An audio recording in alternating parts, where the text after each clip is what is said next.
आंवला नवमी मनाई जाती है। इसे अक्षय नवमी के नाम से भी जाना जाता है। आंवला नवमी के दिन सपरिवार आंवले के पेड़ की आराधना की जाती है। आंवला नवमी की व्रत कथा के अनुसार एक समय किसी नगर में एक सेठ और सेठानी रहते थे। उनके 4 बेटे और 4 बहुएं थी। सेठ जी के पास इतनी धन दौलत थी कि उसका हिसाब किताब रखने के लिए कई नौकर चाकर थे, जो उस धन को तराजू में तोलकर रख के दान करती और उसके बाद ही भोजन करती थी।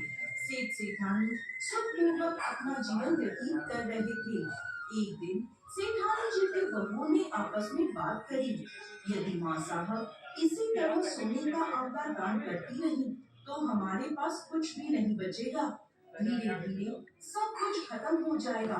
ऐसा सोचकर सभी बहुएं सेठानी जी से कहने लगी, माँ साहब आप सोने के आंवले की जगह रोजाना एक सादा आंवला दान करने लगे।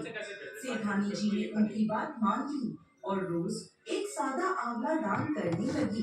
कुछ समय बाद सेठानी जी की बहुओं को उनका सादा आंवला दान करना भी अखरने लगा। उन्होंने सेठानी जी से सादा आंवला दान करने को भी मना कर दिया।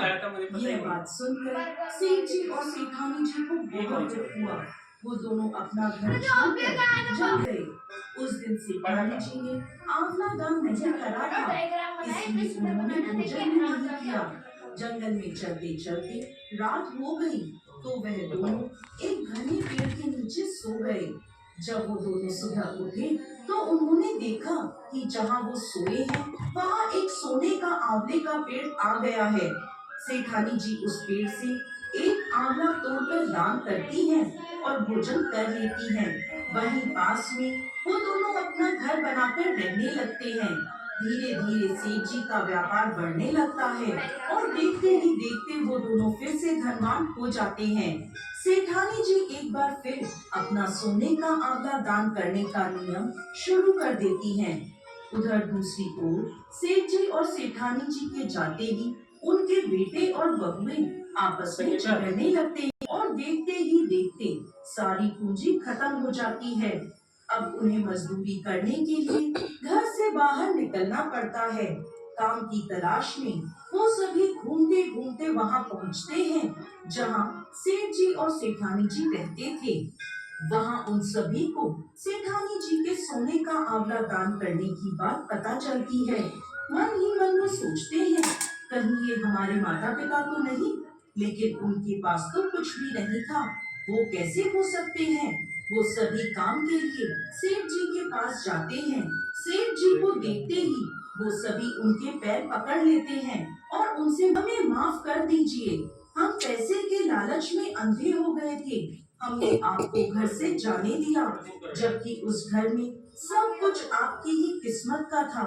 सेठ जी और सेठानी जी ने अपने सभी बेटों को माफ कर दिया और वो अपने पूरे परिवार के साथ सुखपूर्वक रहने लगे। दोस्तों ऐसा भी कहा जाता है कि आंवला नवमी के दिन भगवान श्री कृष्ण गोकुल की गलियां छोड़कर मथुरा गए थे।